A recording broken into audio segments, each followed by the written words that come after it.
Yay. Let's do it, guys. They put me on the small stage, but I'm such a big person.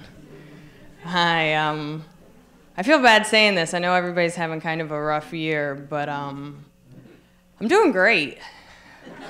It's like literally been my favorite year. I shot my first commercial a couple of weeks ago, which was good. It was good. I'll be honest, I felt a little inferior on the shoot. I was the only girl that didn't have eyelash extensions. Which, if you don't know what that is, it's when they glue little pieces of hair into your eyelashes. It makes it fuller and longer, and it looked really pretty. So I asked one of the girls, I was like, oh, how much is that? Thinking it's like $30. She's like, it's $400. I was like, I'll just learn to love myself. That's a lot of money. Like, that's a lot of money for something no dude's never not fucked me because of. Like, I'll just keep wearing tight jeans and showering. It's actually never been a problem.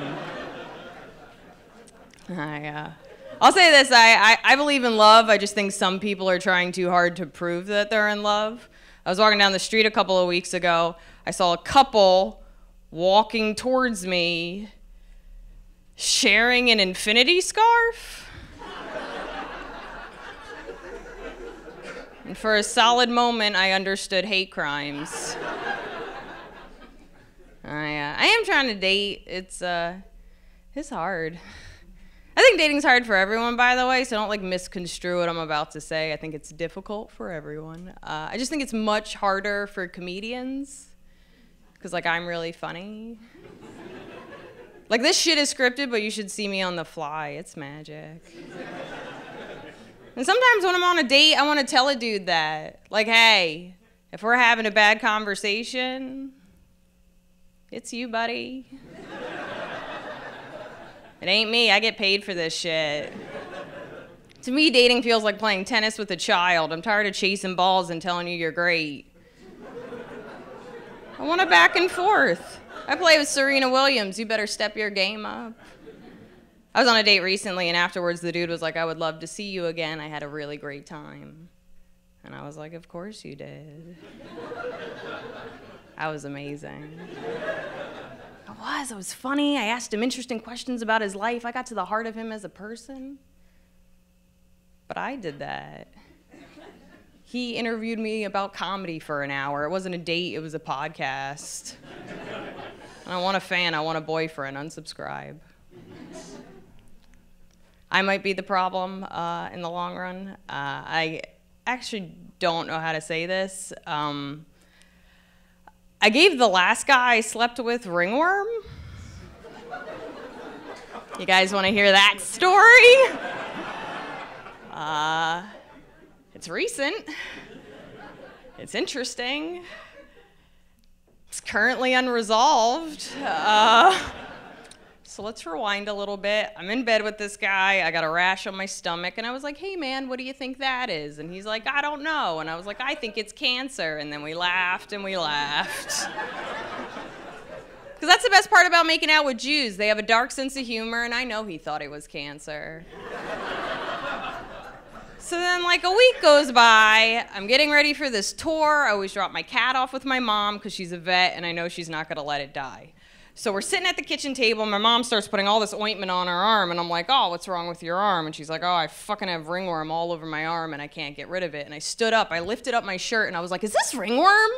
She's like, yeah, it's totally ringworm. I was like, Mom, why do I have ringworm? She's like, I don't know, maybe your cat gave it to you. I go, Mom, I have an indoor cat. Why the fuck does my cat have ringworm? She's like, I don't know. Every couple of weeks you go on tour, you drop your cat off like I'm some kind of shelter, like I don't have shit to do. Like it's somehow my responsibility. Like I don't want to go places. Like I don't want to see my friends. Maybe I want to go on tour one day. And I'm like, okay, Mom, I get that you're angry that I don't pay you. But we got a problem. Pretty sure I gave the last guy I slept with ringworm. And she's like, we're not close enough for you to tell me that. Great. How do I get rid of it? She's like, I'll give you some ointment. Put it on every day for 2 weeks. It'll go away. And I was like, can I have 2 ointments? Because I don't want to make the phone call. Do you guys know what I'm talking about? The like, I have chlamydia, now you do too phone call? I I've never had to make that phone call, and I'm not going to start with something weird like Ringworm. I'm not doing it. So I was just going to make up my own process. Just going to send him a tube in the mail. Right, with like a really friendly, thoughtful note that was like, I'm so sorry, but my mom gave you Ringworm. So when you sleep with me, you sleep with my mom's, guys. How fun is that? Why does nobody want this? I actually started making out with a new dude. This new guy, he's colorblind. And not like hipster douche, doesn't see race. I actually think he thinks I'm Puerto Rican. But like he legit doesn't see certain colors. And I found that so fascinating. So we made out, and then I went home and I Googled like, what can he see? Right? Because like I'm in a super weird place in my life. Like I just turned 31 this year. So like one half of me is like I want a boyfriend and I want to be in a relationship. And then the other half of me is tired and doesn't want to try anymore. Give an example. I suffer from hormonal acne, so every 2 weeks my face explodes. I have all these acne scars. And when I do a show for people and money, I put on makeup because I'm a good person. But like my friends, I stopped putting on makeup years ago. I really don't care. But I still do want to look pretty. So let's say I'm hanging out with a bunch of girlfriends. They take a picture of us. They want to put that picture online. I make them first put a filter over the picture, and my skin looks amazing. So my thought was, like, what if his eyes work like an Instagram filter? Right? Like, what if he sees me in a Hudson? Come on, guys, why is that not a dating app? His eyes are broke, my face is broke. Is this what soulmates are? I'm also hoping he can't see my mustache. I'm growing a mustache, guys. I started growing it a year ago. It's a passion project. I don't understand it, man. Like, my father couldn't grow facial hair until his 50s, and I was like, have you ever tried estrogen? Working out pretty easily for me. I've tried everything to get rid of my mustache. I've done the threading, I've done the waxing. I've actually done 3 packages of laser hair removal, but just keeps coming back quicker and thicker. A friend of mine was like, are you transitioning? I was like, not willingly. I did bleach it. That was my newest attempt, but now it doesn't even match my eyebrows. I call it my statement mustache. You gotta own it at some point, guys. It does match my ombre, which is a joke for 3 women. Found them. But not for all of you guys. Just be patient. I don't know. I'm just kind of a mess. Is that coming across? I'm a mess, but I'll say this. I think I hide it pretty well. Like, I would say, like, only, like, my immediate family and, like, my friends of 15 years really know how batshit crazy I am. The problem is when you are legit crazy, you can't always hide it. And I would say I have a meltdown in front of an acquaintance, like, once a year. Like, have you ever had a meltdown so bad you have to become friends with the person that saw it? I have 2 very distinct friend groups. I have like the friends I know and love and I would do anything for, and then I have the friends that I always help move because they know too much. I am crazy, but I'm actually not the craziest person in my family. My dad's a really big self-help guru. Are you guys familiar with the works? Like how to win friends and influence people? 7 Habits of Highly Effective People. Awaken the Giant Within. If it's in that aisle in Barnes & Nobles where there's always like one white guy that looks lost, that hasn't had sex in a while, my dad's read that book. That's my dad, guys. And he made us read those books as kids. Not young adults, 12-year-old kids. Didn't make a friend until college. So my little brother has bipolar 1. If you don't know anything about mental illness, there's bipolar 2, which is depression, then mania, and then there's bipolar 1, which is depression, mania, psychotic break. My brother's been a lot of people. My brother's been Jesus. He made a great Jesus. I would have followed him anywhere. So many fun adventures. So about 8 months ago, during my brother's last psychotic break, he set fire to all my father's books in the living room. And these episodes have happened a lot. Didn't even faze my mom. She came downstairs at 3 a.m. and she was like, hey, what you doing, buddy? He's like, making a fire. She's like, why aren't you using wood? He's like, we're out. Just like a huge pile of wood next to the fireplace. So the next day, my mom calls me up and she's like, hey, I just want to let you know your brother set fire to all your father's self-help books, and you know what? sanest thing anyone in this family's ever done. I didn't even stop him. I encouraged him. I was like, did you get his Tony Robbins cassettes in his car?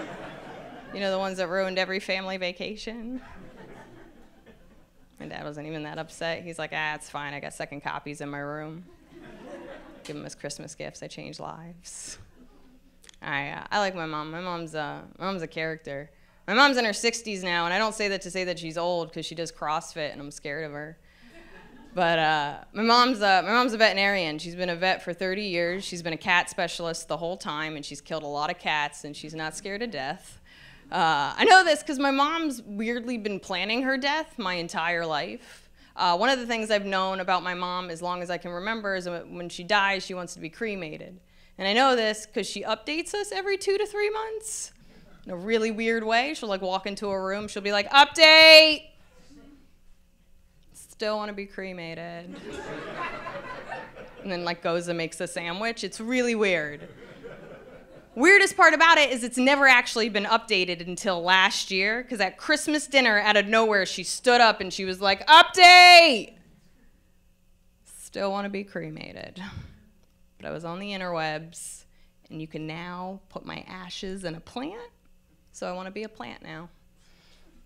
I was like, Mom, you don't want to be a plant? She's like, no, I saw it on Facebook. I can be a plant now. I was like, Mom, you don't want to be a plant, because if you're a plant in our family, you're gonna die again 2 weeks later. And I don't want to have that argument with my siblings, like, who forgot to water Mom? Dude, I've killed like 3 basil plants in the last 6 months, and a friend of mine was trying to make me feel better. She's like, well, actually, basil plants are really finicky. And I was like, so is my mom. I will say this, though. If you're like me and you travel a lot and you want somebody to take that job a little more seriously, I think you should just tell people your plants are your relatives. Like, hey, if you could water my mom and feed my dad, that would be great. And they'll be like, your cat's your dad? And I'll be like, yeah, it looks at me disapprovingly, just like my father. I actually assume all cats are my actually, don't feed the cat. Thanks, everybody. I'm Liz Miele. Appreciate it.